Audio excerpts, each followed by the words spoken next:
No, Guan. Welcome to another episode of Creative Flame. I am one of your co-hosts, Hamzz. And I'm the other one, Kelvin. The waves. With the wave check, yep. Spinning. So today we have a very special guest with us, Mordecai, aka the mayor, aka the chooser. aka Fortune 500, 100, one of them. Fortune 500 hedge fund manager in the finance world, in the investment fund world, and he's one of our great friends. Known him throughout college, went to college together, went to Bucknell. Shout out Bucknell. But we'll let him introduce himself. Thank you so much, fellas. Like you said, these guys are my down-home fellas.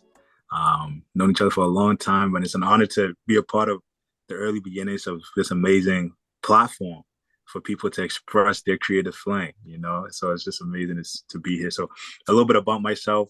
Hamzz touched on it a little bit. I've lived in Baltimore the past 15 years of my life, but I'm originally from Ghana, and I came to the States about 15 years ago, and it's just been amazing. You know, been blessed to have an amazing family and amazing opportunities to attend a school like Bucknell, and then get amazing job experiences after that. So, and then in college, I studied finance and accounting, and went on to work a little bit in the investment world. So, probably get into a lot more of what is going on right now a little bit later, but that's a little bit about my background. Well, nice. Thanks for that great introduction, Mordecai. I almost forgot the finance bit that you did, so thanks for including that. Of course. So our first question for you today, Mordecai, is, so what would you say your creative flame is? What is that thing that really gets you excited about, whether it's life in general or just creativity or anything like that you got going on? First, if you could define in your own words what creativity means or being creative means to you. That's a great question. And I think you guys know me well, and you're very familiar with my spiritual background, my passion for God as a Christian. And for me, I've been thinking about this question a lot, actually, that creativity is actually one of the main dimensions of God himself. You know, God is very creative, and, you know, we are made in God's image, right? And so we're supposed to reflect him. You know, when I think about it, there's so many different kinds of birds. There's so many different kinds of insects. There could have been just one, but God chose to make God chose. There we go. Oh, God chose to make so many different kinds of animals that have so many things that are just, they're not necessarily functional, but they're just a display of his creativity, the colors and the variation, you know? So I've been thinking about creativity a lot. So I think, to answer your question, what does creativity mean to me? It means reflecting the nature of God, the creative aspect of God. Brace yourself, folks. It's about to be a long episode because we're choosing different dimensions here. If you listen, you wonder why we keep saying choosing. It's all thanks to this guy right here, Mordecai. But whenever we have these types of conversations, you know, he always says chose a lot, and that he just kind of picked up from there within our friend group. So we just gotta say chose and choose for everything. Haven't kind of explained, you know, what creativity means to you. Like, how do you feel like you go about being creative? Definitely. I understand your question. I'll segregate it in different aspects of my life. So in the spiritual sense, being creative has come into fruition. It's just me really exploring the different ways to share God's love with people, you know, so that can be through just being a good friend. You know, sometimes you find creative ways to show love to your friend, maybe supporting them at an event or doing something nice that they wouldn't expect, you know, or just sometimes being with them through an issue. So you have to find creative ways to do that because not everybody's the same. Everybody's unique in their own way. So spiritually, that's how I walk out that creativity. And in terms of my own passion, I've found that I'm actually great at drawing. You know, I didn't I dabbled in it. I dabbled in it in high school. My math teacher, for some reason, wanted us to do a drawing project. So I ended up drawing, and I was shocked at like the quality of what I did. This was like my first serious art project. And it's like a rocket ship blasting off into space, and it was really good. I'm so mad that he took it and he didn't give it back, you know, but it was really good. So that sparked my artistic creative flame when I was in high school. So that's something I've seen. And I want to lean more into it. You know, I definitely want to get more sketchbooks and just buy some color pencils and really just meditate as I draw. And then the last category I'll touch on is, I think, entrepreneurially, I'm seeing that creative aspect a lot. For context, I started my own business. Started working on it about November 2021 and fully launched it in August of this year, 2022. And it's just been amazing because I'm in a coaching program where I'm learning different ways of strategizing and organizing my business, but I have to cater that to my business and I have to be creative in my outreach. And I can't necessarily follow the script fully because I have to be creative and mold it to my personality, how I talk to people, how I interact. So I've had to be creative. For example, when I'm reaching out to people on LinkedIn just to connect with them, sometimes I send videos and they're like, wow, I never expected that. So that's also another creative aspect. This is great. This is chosen. You mentioned like part of creativity is not going with the script. Mm. You mind touching on that a bit? Like who defines the script or who writes the script, and how are you choosing to go off script to do things that you're doing? Great question, man. I think, a lot of people talk about having mentors and coaches in life, and it's very key because they've experienced things that if we listen to them, we can fast track our growth. And so having a business coach, I pay for the course, and it's been very helpful because things that would have taken me 2-3 years in business to learn, this man has already learned it, and he's helping us set up our business way faster. And so it's been very helpful, but then I find myself in situations where I have a very special niche where I'm doing digital marketing for real estate professionals. And so I have to cater what I'm learning to that niche and how they like to perceive certain things, particularly like what platforms they congregate on. And so just being aware that no matter what you do, like you have to align what you're doing to what the needs of the people that you're serving are. And so I had to come to realize that because I was finding myself trying to do exactly what they were telling me to, and it just didn't work with my personality, my style, the platforms that I like to use. For example, they were advertising Facebook, but I've not really on Facebook like that. I'm actually on LinkedIn more. So I was trying Facebook, but it just wasn't working, So I just went on LinkedIn and I'm seeing much better results just because it's more my style. And so I think going off script comes into play when you know you best, you know yourself best. So applying your learning to yourself, I think I've seen that work well. Knowing yourself. Knowing yourself, yeah, that's a good way to capture it. And for the people who are listening that don't know what you do, like what's your business? You want to give like a elevator pitch?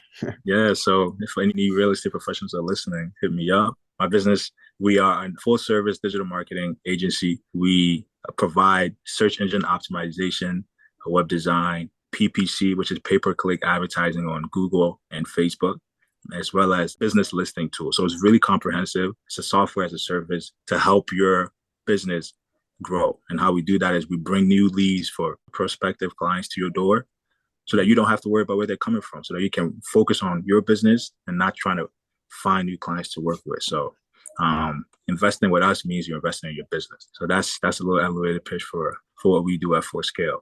That's the name of the business, ForScale Consulting. ForScale Consulting. Nice, bro. What inspired you to get into this in the first place? Oh, yes. So my main passion is real estate, Hamzz. I would be the one hogging up the TV at home, watching HGTV, and all my sisters would get mad, like, bro, can we watch something else? And I say, no, you're gonna learn about houses with me. No. So that was my passion since early. And I've worked even in finance. I found myself working in commercial real estate financing and different aspects of financing for commercial real estate developments.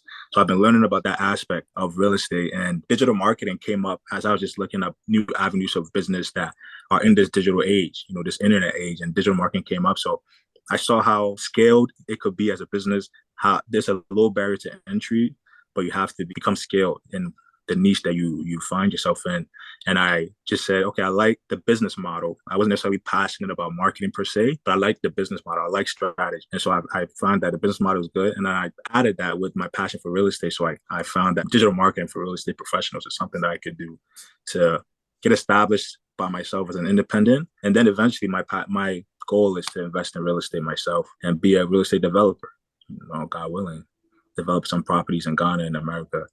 And we're off to the races. You said racist? We're off to the races. Off to the what? Races. It's a saying, Kelvin. Oh. I didn't grow up in the US for those listening. I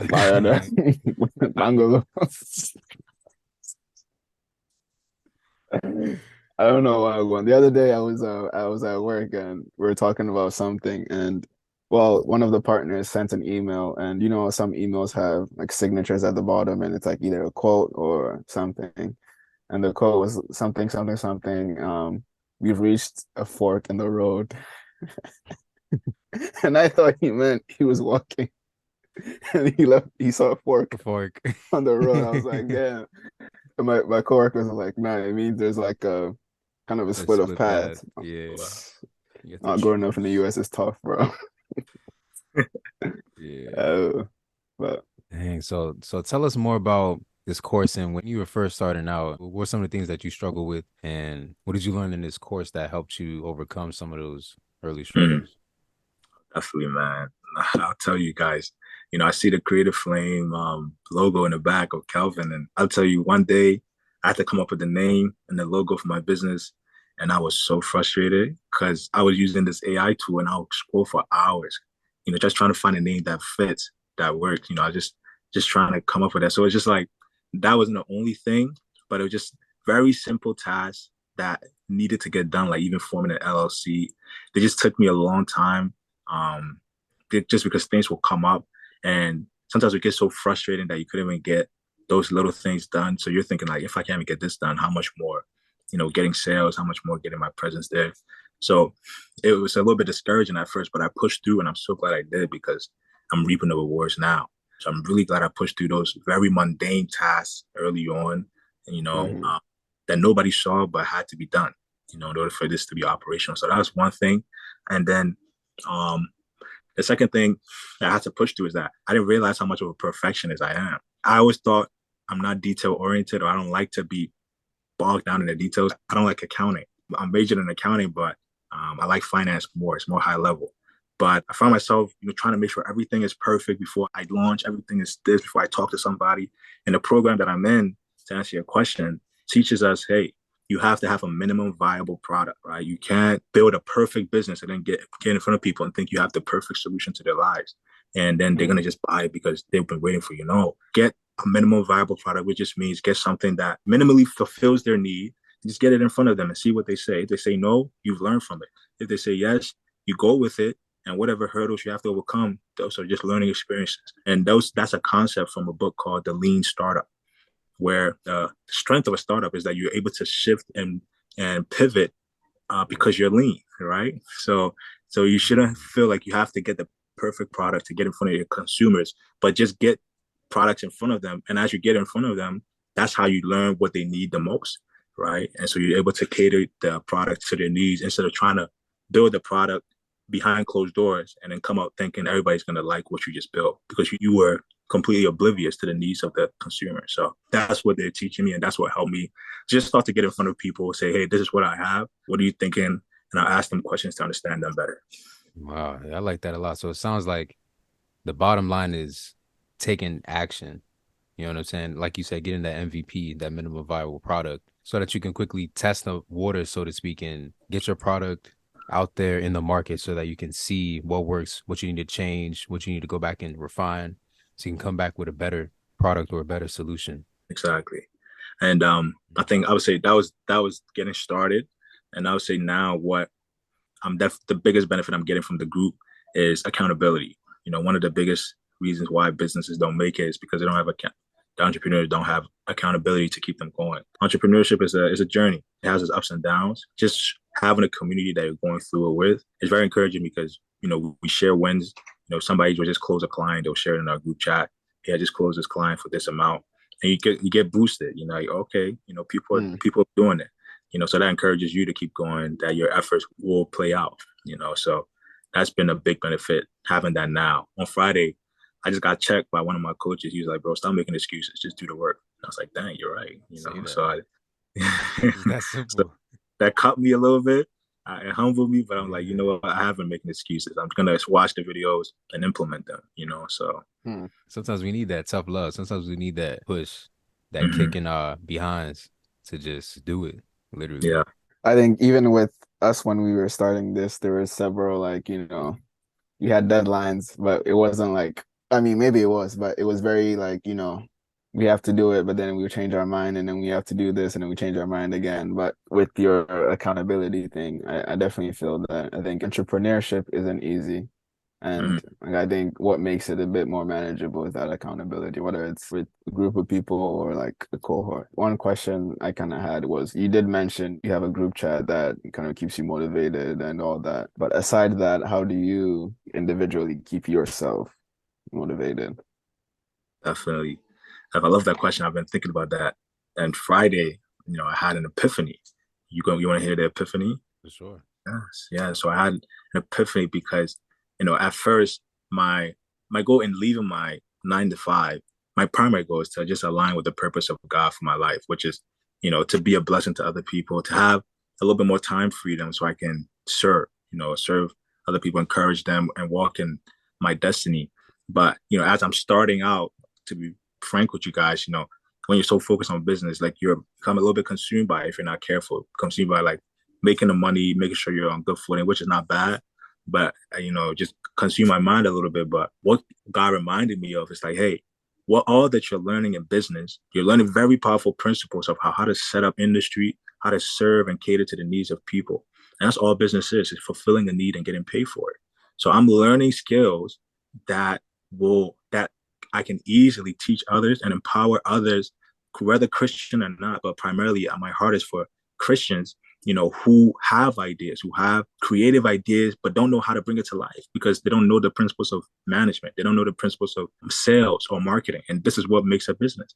And so I'm learning these principles, and God's telling me, listen, you pay money for this course, but learn the principles and apply them so that you can be an authoritative figure in this and teach it to others of my children who I'm putting ideas in their hearts, but they don't know how to actually actionalize them, practicalize it. So what's keeping me going now is, hey, I got to push through when it's tough. I got to get through this tough spot so that I can tell them, this is how you start your business. Avoid this and do this so that they can get more money. And guess what? As they get money, money is coming into the kingdom of God, and we can help more people. We can spread the gospel farther to jungles in Africa, the jungles in the Amazon. People haven't heard it. And so that's why I just got that's like, wow, God, this is what you're doing. So I have to push through even when it's tough for the future, So it's been tough, but I realized I have to go through this.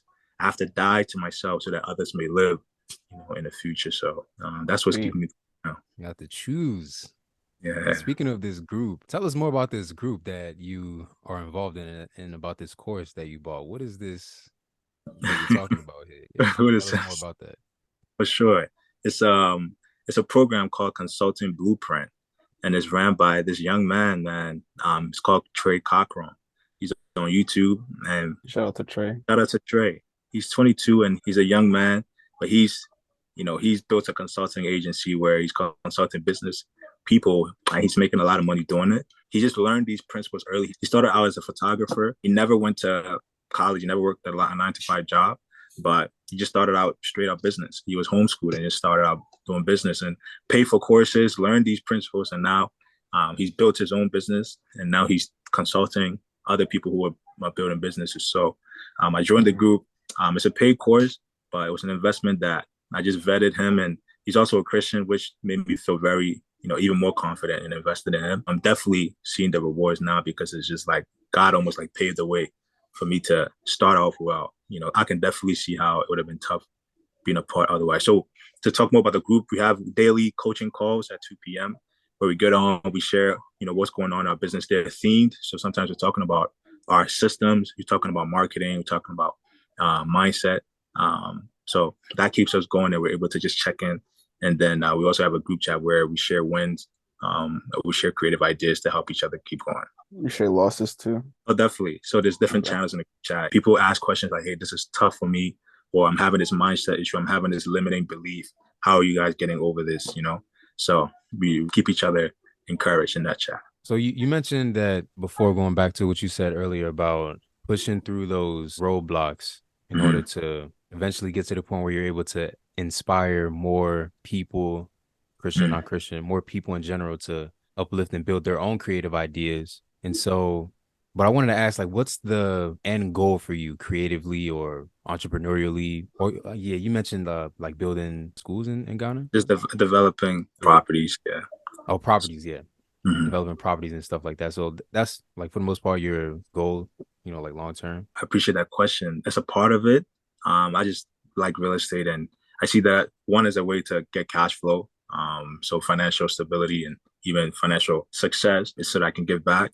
But beyond that, really, being a child of God, I know that and being an investor at heart, I like to invest, right? So all that I'm doing, like if I teach Calvin how to build a business, I'm investing in him so that I will reap the rewards of that in eternity. So my end goal is to invest in people, is to build up people, is to help people align with their destinies and get in touch with who they were born to be. And in doing so, I'm storing up treasures for myself. I believe in heaven that I can't lose in a stock market crash. I can't lose in a fire, that's protected. And so my end goal really is to be a blessing to people, to walk in my destiny, which is to impart the love of God to people's lives. So it might not look like, I'm leaving this legacy or I don't have my name on a Bucknell building, that a lot of people will seek after. But my end goal is really, for me, it's just to walk in a path that, God has written for me before I was even born in this world. And when I'm doing that, I'm perfectly happy. Whether I have $1 million in the bank account or I have 100, as long as I'm doing what I was created to do, I'm very fulfilled. So that's why I took this step, because I had a nice job, man. I could have collected the checks until I was 60, 70, but I wouldn't feel comfortable. For me, just walking in my calling, that itself is the end goal. So in your creative pursuit, money doesn't matter as much.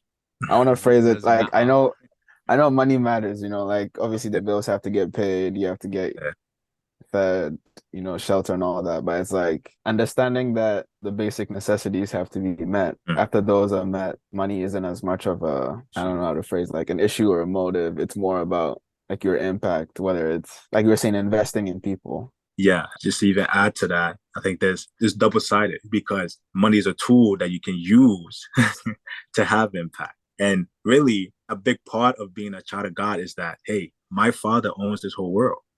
So all the wealth of the nations belong to my dad. So it's not fitting for a prince to be living like a pauper, right? So as a prince, my goal is to be aligned to my destiny as a prince. So I should have abundance and wealth, so that one, people see that God is good, and so that they can actually benefit from that. So money's not the end all be all, but being wealthy and living in abundance is my position. It's my birthright. It's like being born to the Queen of England and not expecting to have the luxuries that come with that. Money will come, but I don't make that my focus necessarily. But I see it as something that's necessary to advance the purposes of God and of what I know I want to do as well. If I want to be a blessing, I know that sometimes it does take money. So it's not my end goal, but it's definitely one of the means to an end. With that said, please make sure you donate to our No, just kidding. Donate to our Venmo, Cash App. Yeah. Yeah, Zelle. But we take Apple Pay too. Oh, word. That's easier. Yeah, so it's like money is a tool. Mm-hmm. You can actually watch some of Trey Cochrum's content too. And I remember he was talking about how like he's at a point right now in his career that he doesn't need, like, money is not an issue, kind of like I was saying earlier. And now, like, he was thinking about quitting YouTube. I saw this. Did you see that video, bro? I think I saw it. Yeah. He's like, I'm thinking of quitting. Just taking a break, because he's at a point where he's good, basically, like he's set. You know what I'm saying? He could just go travel the world for a couple of years if he wanted to. And you mentioned earlier about people finding, like, you believe that everyone has a purpose in life, and finding what God chose for them to do in this world. What advice do you have to someone who's confused about what they were meant to do or be in this world? And maybe they have an idea, but they can't quite get it off the ground. Maybe they don't have the funds to even invest in the course or invest in the things that would help elevate their business. You know what I'm saying? What advice do you have to someone like that? Word. That's a great question.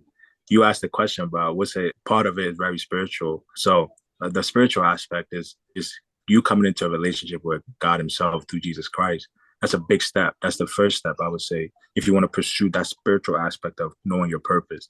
Because for me, as I start to walk with God, he's the one that revealed my purpose to me. I was just as confused as anyone else who would be confused. I didn't have my life figured out. God is one that showed me, listen, this is who you really are. And so as I start to yield to that, then I start to be more confident in it. So that's the first step in just discovering what really makes you tick, what really makes your eternal passions, go round. And then beyond that, like you said, like maybe you have a creative idea and you don't know how to get it started. It's a verse I really like. It's one of the Old Testament books, but it says there was a man, there's a governor in the land of Israel in Jerusalem, and Jerusalem's walls were broken down because they were just invaded by the Babylonians. And so God put on this governor to go and rebuild the walls of Jerusalem. And it's a very big task. But so he was like, no, God told me to do this. And he just started building the walls. And his name was Zerubbabel. And so he just started building the walls, and the neighboring countries, their people will come and watch him building the walls, and they'll laugh at him like, look at this guy. Who does he think he is? They'll mock him. And even other Jews were doing it too. And God said, how dare you, despise the days of small beginnings. He said, don't despise the day of small beginnings. And so that's the same advice that I would give to anyone that has a creative idea, that doesn't know where to start, that any step is a good step, right? So you even journaling your idea, you writing down the vision is a big step, right? And another scripture for you, God says to a prophet, he says, write the vision and make it plain so that the person that sees it will run with it. So just write your vision, write what you want to see in your business, write the people you want to serve, the products you want to have. And you just writing that makes it real, because it's just come from the spiritual realm, which is your mind, into the physical, which is the paper that you wrote it on. And so that itself will give you a big boost in your confidence. And then you just take the first step. If you want to make an LLC or a sole proprietorship, you learn how to do that. It's not too hard. Doesn't cost too much. But if you're ready to take that step, you do. And just seeing that it's real and it's tangible, that gives you a big boost. And you don't have to pay for a course. There's so many things on YouTube that people have done for free, so many articles. And so you just learning about entrepreneurship, the mindset especially that you need to have, is very key. So first, not despising the small efforts you're making now. It's big, so that you can actually keep going. And two, writing down your vision, making it plain so that you can see what your desires are. And three, taking advantage of the free resources that are out there. There are a lot of free resources. I'll say the fourth is your mindset. You can't have a breakthrough in business if you haven't had a breakthrough in your mindset. Your bank account is only as big as your mind. So you have to first you have to grow your mind before you can grow your bank account. And so one, having an abundance mindset, not having a scarcity mindset is the other one. So all those come in to build the mindset of an entrepreneur, so they can just take your business to the next level. Yeah. Mayor. Yes, sir. Talk a bit more about mindset and why that's so important in business, in life in general. Oh man, if you want a sermon today, you could have just told me, bro. I would have brought my Bible out, because this is you're setting us up, because mindset is so key, man. Mindset is so key. That's another verse. As a man thinks, so he is. Your life is the outcome of your mind. Every decision you make, everything you say is an outcome of what you thought up here. So if you don't live your life, you have to change the state of your mind. So that's how important mindset is. That everything that we see in our life is a product of whatever the framework or the paradigm that we have set up in our life is. And so you have to reprogram your mind. And how you do that practically, I just said a lot of very ethereal concepts. How do you practicalize that? Is by changing who you're listening to. What you listen to shapes your mind. So who are you listening to on social media? Are they talking about the next drama? Are they gossiping about somebody? Are these beneficial things that are inspiring you to reach higher and reach up to your higher self? Who are you seeing? So who's your example? Who do you have around you in your life that you set your eyes on that person and says, I want to be like them? So they become a role model. They become an idol. An idol is a tough word, but I'll just say role model, because as you're looking at them, slowly you're starting to become like them. I caught this revelation. I'm driving one day, and you see, I think there was a commercial about, don't, if you see an accident, don't watch that accident, because you're going to be the next one. Because as you watch the accident, your hand slowly starts to drift to where your eyes are looking, and then you drift off your lane, and then you cause another accident. And that happened to me almost, where I was looking at something that happened on the street, and I saw that my hands were drifting to where my eyes were. And that's just a analogy to what happens in our life. Whatever the direction we're looking in, our lives slowly start to drift in that direction. So whoever you're focusing on, whatever concepts you're meditating on, thinking about again and again. Nobody in my family went to college, so I can't do that. Nobody in my family started a business, so I can't do. So that becomes your mindset. So it becomes a self-fulfilling prophecy. So affirmations is big to changing your mindset. Who you listen to, what you listen to, who you're watching, that affects your mindset, and just what you believe about life in general. Do you believe that you have a purpose even? Do you believe that there's a higher calling on your life? That definitely impacts your mindset. So as a man thinks, so he is. So if you want to change your life, you have to first change your mind. That's the end of the sermon. Next Sunday, we talking about faith. Well, going off of that accident analogy, that accident can be replaced with any form of distraction. There's this scene in The Matrix. I'm gonna just put it like this. There's this scene in the movie The Matrix where Neo, he's in the Matrix, and then Morpheus is walking through the Matrix, showing him that he's in the Matrix. And then the woman with the red dress walks by, right?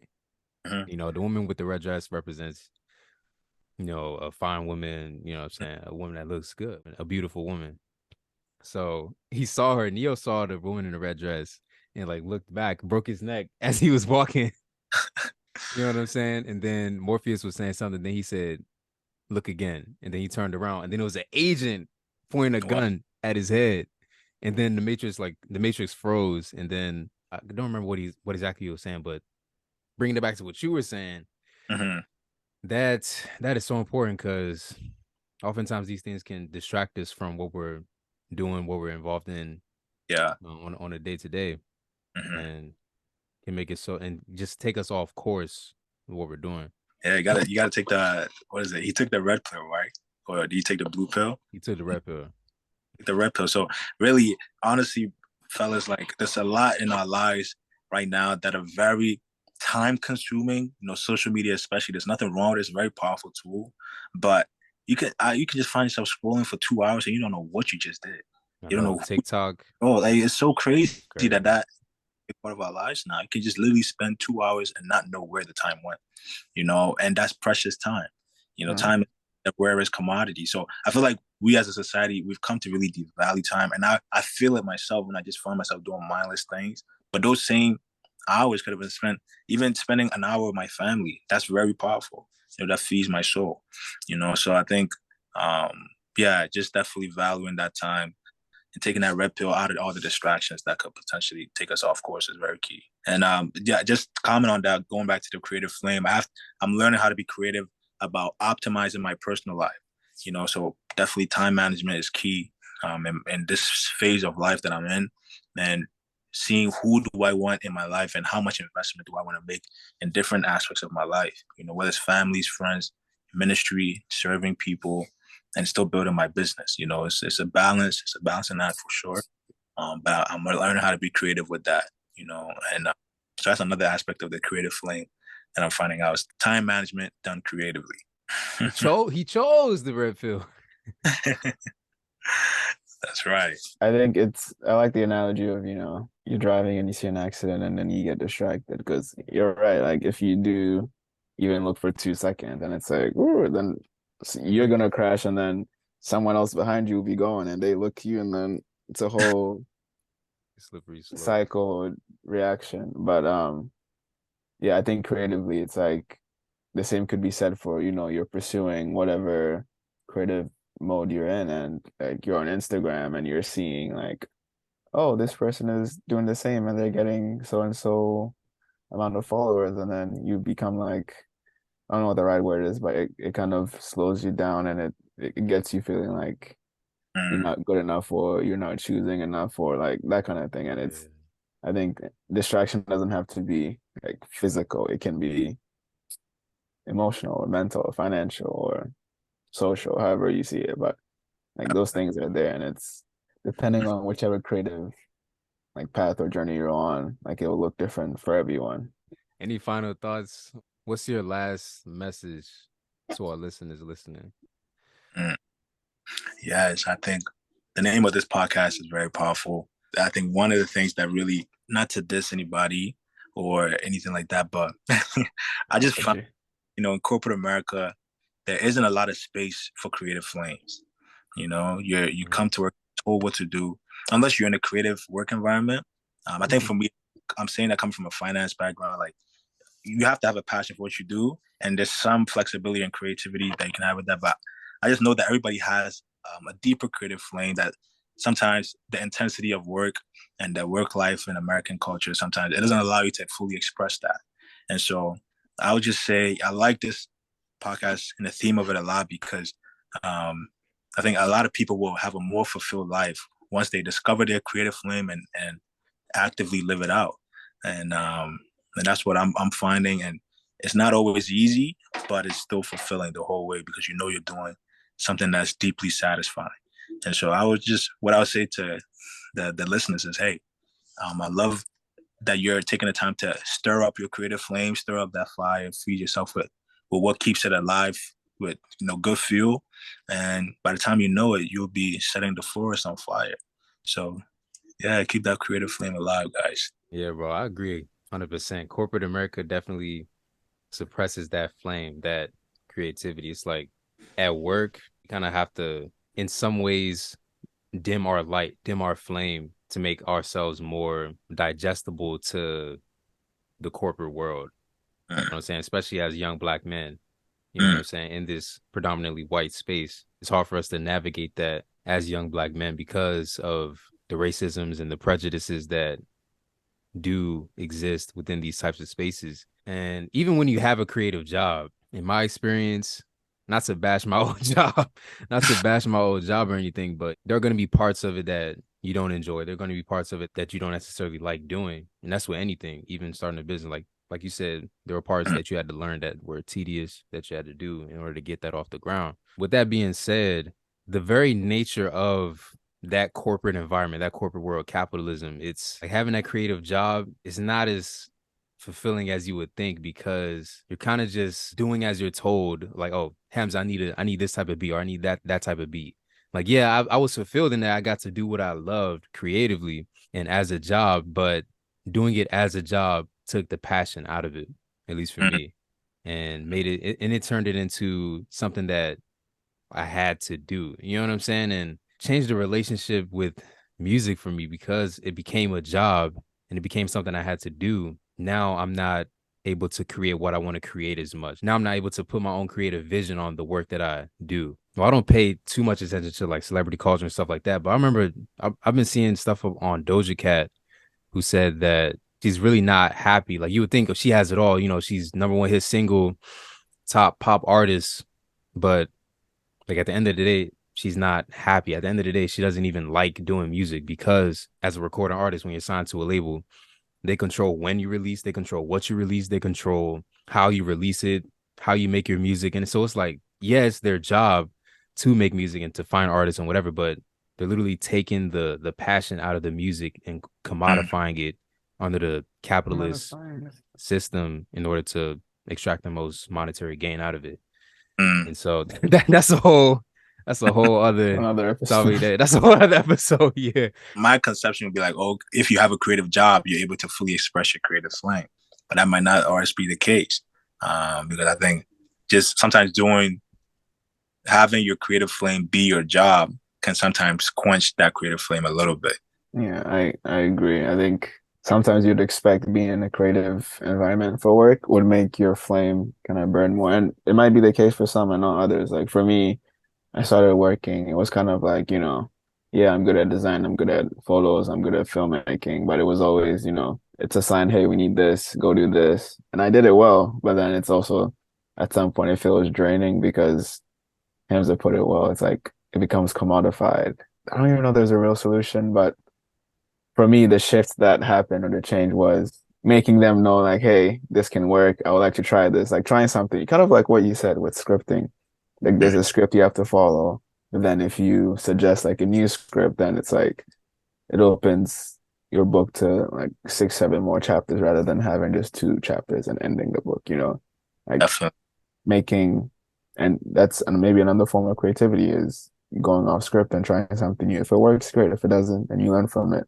But I think sometimes what makes the creative flame not burn as much is because that mode of creativity becomes commodified and it becomes difficult unless you have different flames. So what I just say to that, you said you don't know the solution to that. I think a great solution to that is just, in a way, you're building somebody else's creative ideas right now. You're expressing your creative ideas to build somebody else's. So a great way for you to have that full autonomy to write your own script is to be building your own creative ideas, so that you have that. So for anybody that is a creative, I think you best express that, when it's something of your own that you have full control over it. Mordecai, you ever experienced that? Well, you started this, it's been like a year, right?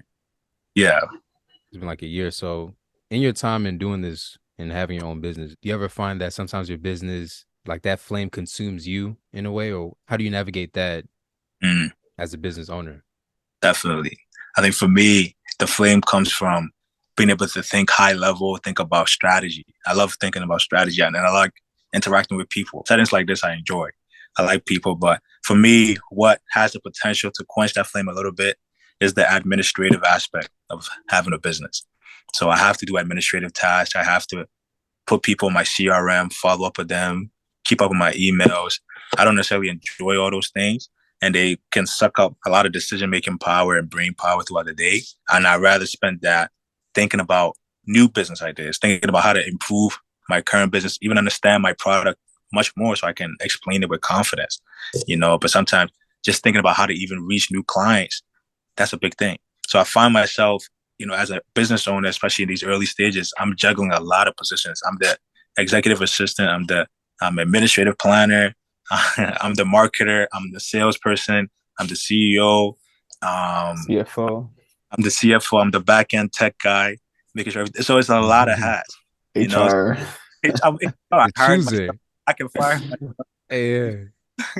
So that's the aspect of an entrepreneur that you can be tempted to be overwhelmed, but for me, I have a spiritual foundation that helps me. I just talk to God, and He definitely just reminds me that He's with me. But that is something that I would say, administrative aspect and just juggling multiple hats as a business owner in the early stages. So I'm definitely looking forward to hiring, salespeople, admins to just take care of those things so I can focus on what I like to do, which is strategy. That's a great plug-in for people listening who feel like this applies to you and, you're great at sales and you want to kind of help ForScale the business. Definitely reach out and we'll link all the information there for y'all. Thanks for choosing me to come on and allow me to choose to share that wisdom. And those who choose to listen, I pray that you're blessed. Great choice with this podcast. Yeah. So we hope you continue to choose us as your podcast. We should have called it the Creative Chose, bro. Creative choice. The Creative Choice. No, we already chose. Now it's too late. We already chose. We already chose. It's definitely an honor, man, to come and share my creative flame with you guys. And it's cool, actually. It's really cool, man, to be on a podcast. So, yeah, I think it's my first podcast guest entrance. So first of many. It feels natural to me, I like the interaction. So, and I there's a video that we have where myself, Hamzz, and Kelz, we were in Kelvin's room in college. We were roommates our senior year, and we did a Creative Flame episode, and you guys didn't even know it. We recorded a podcast episode where Kelvin was giving a pitch, or he was explaining his creative fire behind why he made this art piece that he did, and I recorded it. I'm gonna find it because that episode say that, bro. Send that, literally. Send that. Let me remember it. But yeah, that's where all this started. I knew it was already in your hearts, and now, so you didn't despise the day of small beginnings in our college dorm, and now look what and then God chose. We chose to take action. Yes, yeah, that's the key. The bottom line, the main takeaway. If you didn't take away anything, just take action. Have a plan. Don't despise small beginnings. Every brick, lay your brick a day, and eventually you'll have a wall. And that's Hamzz Shoot 2 talking for us all. Shih Tzu. Shit 3. Oh, Shih Tzu. All right, so that's another episode of Creative Flame. Thank y'all for listening. Again, we'll put Mordecai's information, Mordecai's contact in the podcast description, or if you're watching this on YouTube, in the YouTube description. And yeah, thank you, Mordecai, for being a guest on the show. Really appreciate it. On behalf of my fellow co-host, Kelz, Joe's. Sir, well said. Thanks for joining the show and just telling us about your journey and your creative flame, and you know how you're keeping that flame going. It's really, as fellow creatives, you know, it's good to hear and it's good to see the evidence and that growth. So thanks for joining, and thanks for your wisdom and your chose and everything.